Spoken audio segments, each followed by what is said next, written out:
Hello everyone, आपका मेरे channel शिक्षा बाय शुक्ला में स्वागत है। और मैं शालिनी शुक्ला आपके लिए एक और नई वीडियो लेकर आई हूँ जिसका टॉपिक है संयुक्ताक्षर। इससे पहले मैंने द्वित्व व्यंजन विषय पर वीडियो बनाया था।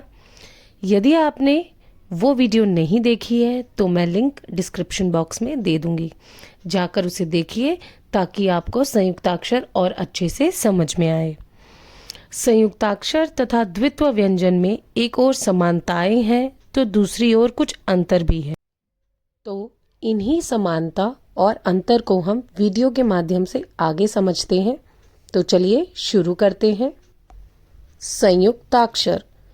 संयुक्ताक्षर भी द्वित्व व्यंजन की तरह दो व्यंजनों को जोड़कर बनाया जाता है, परंतु ये दो व्यंजन समान व्यंजन नहीं होते।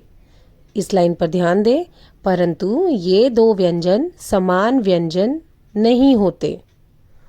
जैसा कि हमने अपनी पिछली वीडियो में देखा था कि दो समान व्यंजनों को जोड़कर द्वित्व व्यंजन बनाया जाता है। इसके विपरीत संयुक्ताक्षर दो अलग तरह के व्यंजनों को जोड़कर बनाया जाता है, जैसे आधा क और त, आधा स और था, आधा प और त, आधा न और ह इत्यादि। अब हम दोनों में अंतर समझते हैं। अंतर समझाने के लिए मैं द्वित्व व्यंजन के बारे में आपको पहले थोड़ा सा बताऊंगी ताकि आपको संयुक्ताक्षर आसानी से समझ में आए। द्वित्व व्यंजन यानी दो समान व्यंजन। द्वित्व व्यंजन में पहला व्यंजन आधा यानी आधा क, जो कुछ इस प्रकार लिखा जाता है, दिखाई देता है। ये व्यंजन अरहित होता है। अरहित का मतलब अ के बिना। और दूसरा व्यंजन जो कुछ इस प्रकार लिखा जाता है क, वो असहित होता है। असहित का मतलब होता है अ के साथ। क जो अरहित है और क जो असहित है, इसे कुछ इस प्रकार लिखा जाएगा और इसका उच्चारण होगा क क। अब हम संयुक्ताक्षर वाले भाग में आते हैं। संयुक्ताक्षर यानी दो अलग व्यंजन।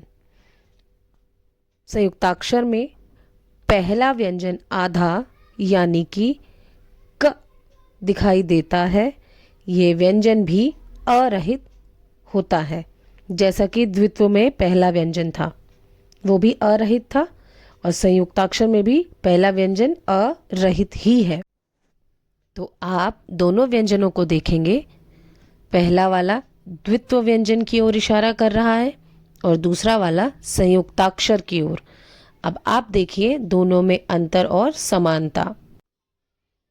पहला वर्ण दोनों में ही आधा है। अगर आप द्वित्व व्यंजन में पहला वर्ण देखते हैं तो वो आधा नजर आ रहा है, और अगर आप संयुक्ताक्षर में पहला वर्ण देखते हैं तो वो भी आधा ही नजर आ रहा है।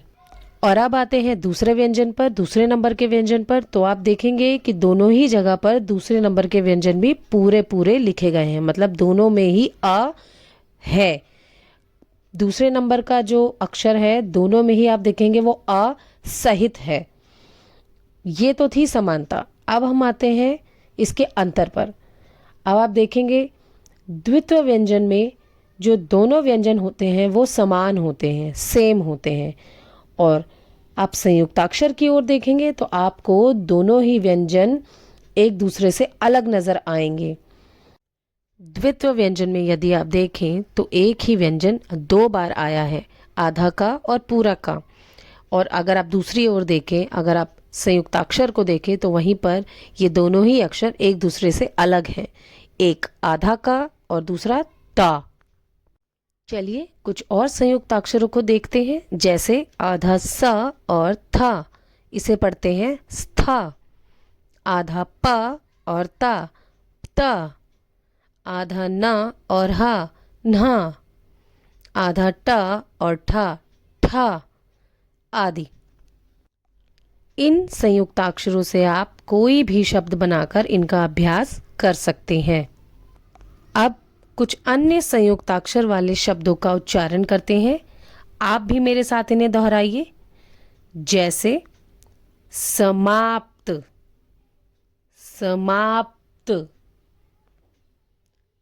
कल्याण, कल्याण, सत्य, सत्य, बुद्धि, बुद्धि, धन्यवाद, धन्यवाद, प्राप्त, प्राप्त, स्थान, स्थान आदि। इसी प्रकार आप भी कुछ संयुक्ताक्षरों का प्रयोग कर शब्दों का निर्माण करें। इसी प्रकार आप भी कुछ संयुक्ताक्षरों का प्रयोग कर शब्दों का निर्माण करें। अगर आपको मेरी वीडियो इन्फॉर्मेटिव लगी हो तो इसे शेयर ज़रूर करें। मिलते हैं अगली वीडियो में। Thank you for watching.